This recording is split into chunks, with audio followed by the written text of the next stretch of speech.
One of the most exciting young duos in NBA history. A young duo that in just their second year together eliminated Dominique Wilkins, Michael Jordan, and Reggie Miller, all in one playoff run. We're talking about Orlando Magic, Shaquille O'Neal, and Penny Hardaway.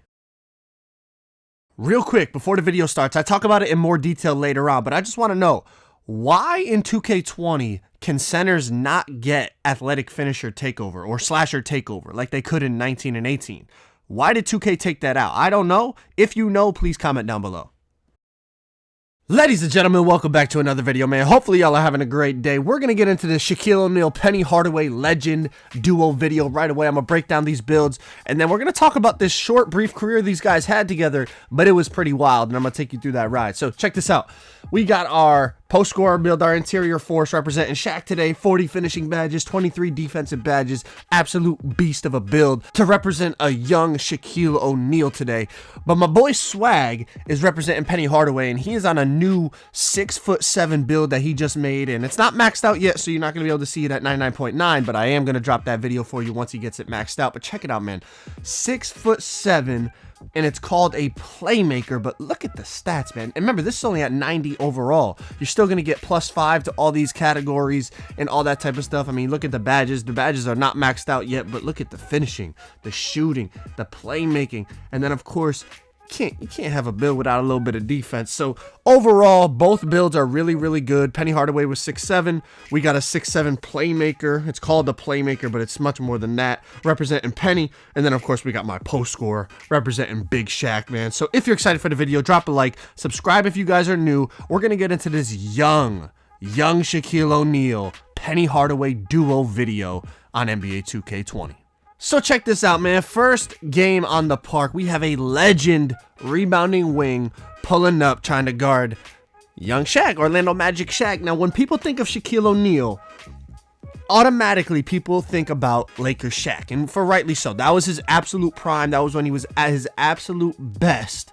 That was when he was, winning the three-peat, just absolutely unstoppable for those 3 years. Nobody could stop Shaq.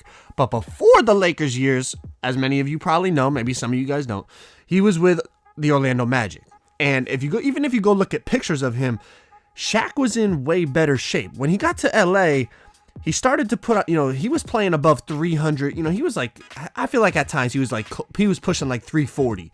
But it kind of helped him the way he played. He was just mauling people. He was unstoppable. But when he was in Orlando, and even before that when he was at LSU, he was athletic. He was, I'm not saying skinny, but like compared to his Lakers days, he was much skinnier, but he was still like built and strong and whatnot. But he was a freak athlete. Like, this was when he was ripping rims off the backboard and like tearing down hoops, and he was doing crazy stuff, bro. But we're already off to a good start. But then, well, Penny, come on, Penny. So Shaq played with the Magic for 4 seasons. 3 of those seasons he played with Penny, and they were a dynamic duo. Penny was a tall point guard that could really do everything. He was averaging about 20 points per game, 7 assists per game. He was athletic. He could shoot the ball. He was a very good, versatile, tall point guard at the time.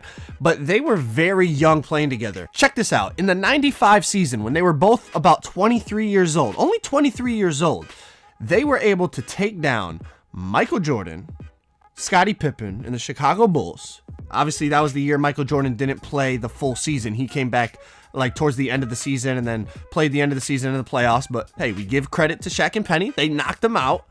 They knocked out Reggie Miller and the Pacers in the conference finals. And then they went to the NBA finals and faced off against Hakeem and the Rockets and ended up getting swept. Now, one thing I want to say in Shaq's defense for that series is people act as if Hakeem just destroyed him that series. And listen, well, they got swept, yes, so you could say he destroyed them. But if you look at the numbers, this is a young Shaq, by the way, not a prime Shaq. Young Shaq averaged 28 points, almost 13 rebounds, 7 assists, 2.5 blocks on about 60% field goal shooting. That's not getting dominated. Now, of course, losing 4 straight games is not a good look, but this is 23-year-old Shaq going up against Hakeem, who was like league MVP the year before, defensive player of the year. Like, Hakeem is no slouch. Hakeem is a beast, and Hakeem was in his prime. Shaq was only 23 years old. Penny actually played really well in that series too. Penny put up about 25 points per game on a good field goal percentage, and it just so happened, you know, they just couldn't get the job done against the more experienced Rockets team, who also, by the way, was the defending champion at the time. The Rockets won the championship in 1994. But you're looking at two guys that, at the age of 23, went to the NBA Finals together. They took out Michael Jordan. They took out Reggie Miller. Like, they were doing damage. Then the next season, they ended up getting swept by those Bulls. And then Shaq decided, you know what, I'm leaving, I'm going to LA. And the rest is history. But when they were together, they were one of the most exciting duos in the NBA. They were basically like Kobe and Shaq before Kobe and Shaq. But let me know what you guys think about young Shaq. I want to know your guys' opinion on Orlando Magic Shaq. If you haven't seen him, I definitely recommend you go watch some highlights after this video. After you watch the whole thing, of course. I know all of you guys always watch the entire video, and none of you guys never leave early. I appreciate y'all for that. But after this video, make sure you guys go check out some Orlando Magic Shaquille O'Neal highlights. I'm telling you, man, this dude was so athletic. Like, don't get me wrong, he was still strong as an ox. But when we think of Lakers Shaq, like, we think of a guy that was literally just bullying people down low. But Shaq's earlier days in Orlando, don't get me wrong, he was still strong, but you could really see the athleticism because, you know, he wasn't carrying that extra like 20, 30, maybe even 40 pounds that you know, he was carrying for the Lakers. But even with that extra weight, you could still see, you know, he was still a quick, athletic guy, even at like whatever he played at in the Lakers, maybe like 330, 340. But let's talk about the game real quick. So we were running, as I said, a pure yellow 6'7" playmaker at the 1 for Penny Hardaway that has sharp takeover. Now, I would say Penny's probably more slasher or playmaker takeover, but Penny could shoot the 3 as well, so it's not the worst takeover to have to represent Penny. And then, of course, down low we have Shaq on my interior force with post takeover. But this video made me realize something. The post takeover is not bad for Shaq, but young Shaq, I feel like he should have athletic finisher takeover, like slasher takeover, but for a big man. But they don't in 2K20. I never even realized this.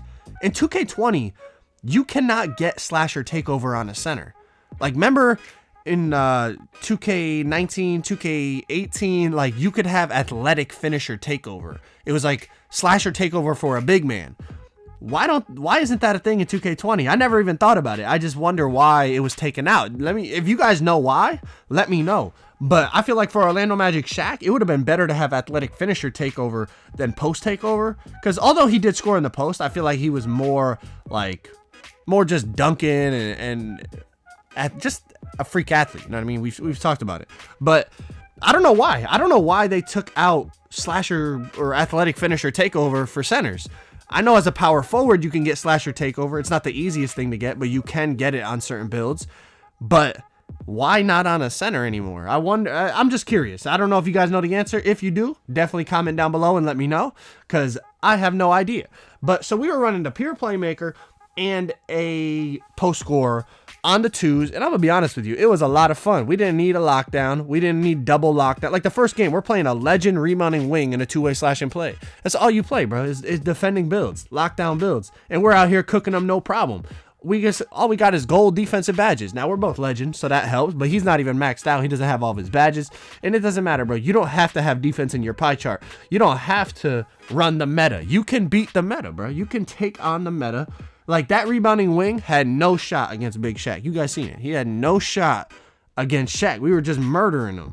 Now, these dudes, this is like 2 guards. They have to double team, so it's just Penny's wide open, big greens. We had a lot of fun running this lineup. I'm not going to lie. People talk about, you know, post scorers take no skill. It depends how you play on the post scorer. I will say that. But look it. We got young Shaq, athleticism, park dunks, doing what he does. Penny cooking up. It's 19-3. We're going to wrap this thing up, or Penny's gonna run out of bounds, and now we gotta play a little bit of defense, but it's all good, bro. Hopefully y'all enjoyed the video. Let me know what you guys think about young Shaq, young Penny when they were on the Magic, what memories you have of them, of course, like I said.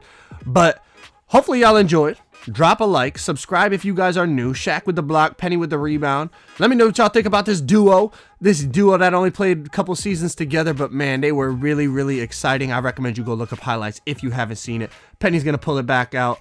Shaq on the cut, lob, ball game. I'm out. Peace.